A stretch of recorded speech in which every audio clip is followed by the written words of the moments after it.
मैंने तुमसे बात करके गलती कर दी। उसने तुम्हें बता कर गलती कर दी। उसने हाँ करके गलती कर दी। वहाँ जाकर मैंने गलती कर दी। गलती कर देना, इसके लिए आपको यूज करना होगा इंग्लिश में स्क्रूड अप टू।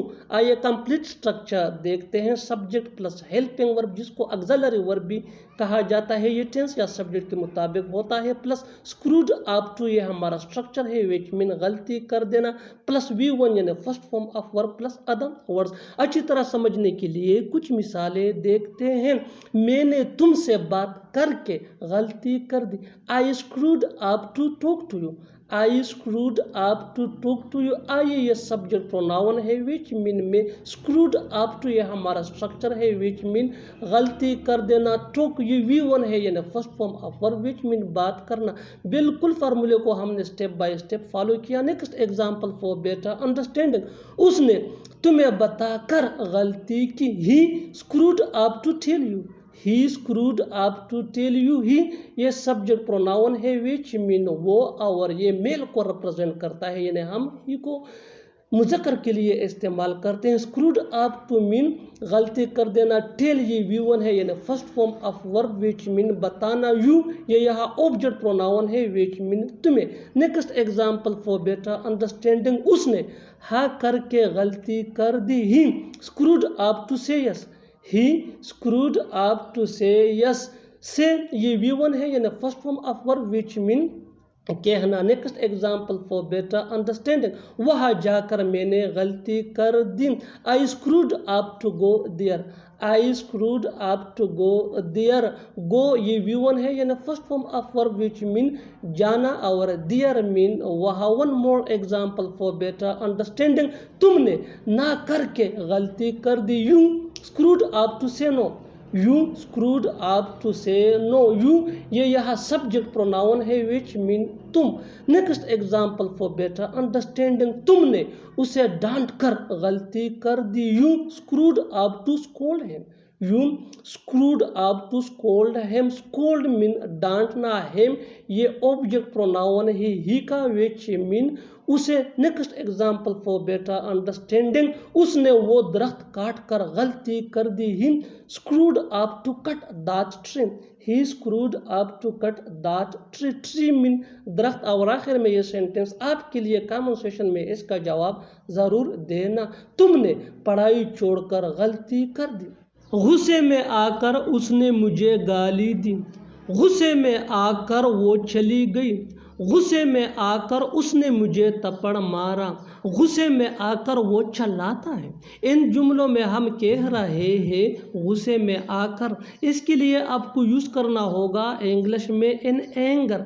आइए कंप्लीट स्ट्रक्चर देखते हैं। Sentence plus in anger. Sentence ये सिचुएशन के हिसाब से चेंज होता रहेगा, और इन एंगर ये वही के वही रहेगा, विच मीन गुस्से में आकर। अच्छी तरह समझने के लिए कुछ मिसालें देखते हैं। गुस्से में आकर उसने मुझे गाली दी। He abused me in anger.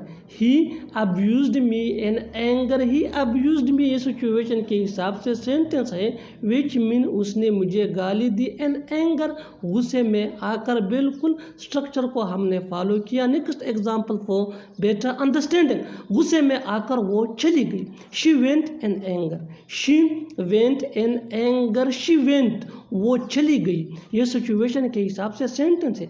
In anger गुस्से में आकर। शी ये सब्जेक्ट प्रोनाउन है जो थर्ड पर्सन के लिए यूज होता है, विच मीन वो, और ये फीमेल को रिप्रेजेंट करता है, यानी हम शी को फीमेल के लिए यूज करते हैं। वेंट ये गो का सेकंड फॉर्म है, विच मीन जाना। Next example for better understanding. गुस्से में आकर उसने मुझे थप्पड़ मारा।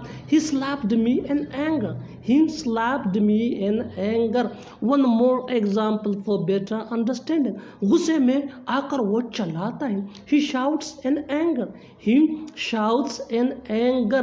Next example for better understanding. गुस्से में आकर मैंने उसे बोला. I spoke to him in anger. I spoke to him in anger. One more example for better understanding. गुस्से में आकर उसने कुर्सी तोड़ दी. He has broken the chair in anger. He has broken the chair in anger. One more example for better understanding. गुस्से में आकर वो मुझे मारता है. He beats me in anger. He beats me in anger. और आखिर में ये सेंटेंस आपके लिए कमेंट सेक्शन में इसका जवाब ज़रूर देना. गुस्से में आकर उसने क्या कहा? वो अपनी मर्जी का मालिक है. मैं अपनी मर्जी का मालिक हूँ. वो किसी की नहीं सुनती. वो अपनी मर्जी की मालिक है. मेरा भाई अपनी मर्जी का मालिक है. इन जुमलों में हम कह रहे हैं अपनी मर्जी का मालिक होना. इसके लिए आपको यूज़ करना होगा इंग्लिश में the master of one's own will. आइए कंप्लीट स्ट्रक्चर देखते हैं. सब्जेक्ट प्लस हेल्पिंग वर्ब जिसको ऑक्सिलरी वर्ब भी कहा जाता है. ये टेंस या सब्जेक्ट के मुताबिक होता है. Plus the master of one's own will. One's की जगह हमें पोजेसिव एडजेक्टिव यानी my, your, our, his, her या देयर यूज करना होगा प्लस अदम वर्ड्स. अच्छी तरह समझने के लिए कुछ मिसालें देखते हैं. वो अपनी मर्जी का मालिक है. He is the master of his own will. He is the master of his own will. मैं अपनी मर्जी का मालिक हूँ. I am the master of my own will. I am the master of my own will. My ये positive adjective है. यहाँ next example for better understanding. वो किसी की नहीं सुनती. वो अपनी मर्जी की मालिक है. She doesn't listen to anyone. She is the master of her own will.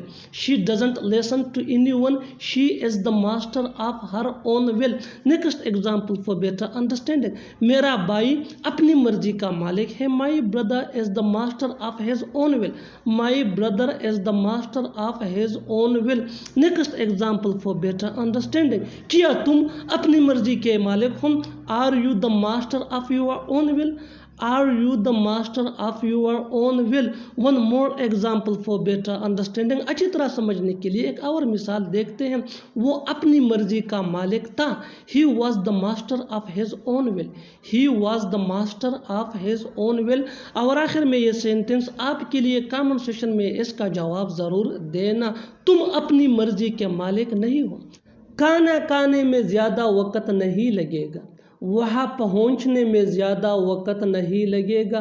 चाय बनाने में ज़्यादा वक्त नहीं लगेगा.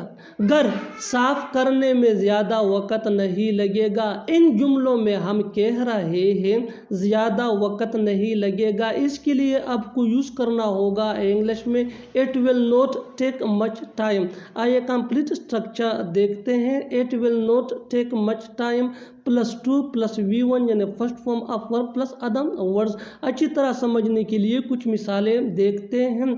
खाना खाने में ज़्यादा वक्त नहीं लगेगा. It will not take much time to have food. It will not take much time to have food. It will not take much time mean ज़्यादा वक्त नहीं लगेगा. Have food खाना खाने में. Next example for better understanding. वहाँ पहुँचने में ज़्यादा वक्त नहीं लगेगा. It will not take much time to get there. It will not take much time to get there. अच्छी तरह समझने के लिए एक और मिसाल देखते हैं. चाय बनाने में ज़्यादा वक्त नहीं लगेगा. It will not take much time to make tea. It will not take much time to make tea. Next example for better understanding. घर साफ करने में ज़्यादा वक्त नहीं लगेगा. It will not take much time to clean the house. It will not take much time to clean the house. Clean mean साफ करना, ये V1 है. House mean घर. Next example for better understanding. किताब खरीदने में ज़्यादा वक्त नहीं लगेगा. It will not take much time to buy a book. It will not take much time to buy a book. Buy mean खरीदना, ये V1 है यानी first form of verb. Next example for better understanding. अच्छी तरह समझने के लिए एक और मिसाल देखते हैं. उससे मिलने में ज़्यादा वक्त नहीं लगेगा. It will not take much time to meet him. It will not take much time to meet him. और आखिर में ये सेंटेंस आपके लिए कमेंट सेक्शन में इसका जवाब ज़रूर देना। खाना पकाने में ज़्यादा वक्त नहीं लगेगा, खाना पकाने में ज़्यादा वक्त नहीं लगेगा। Subscribe to English PS for more advance English sentence structure. Thanks मानना।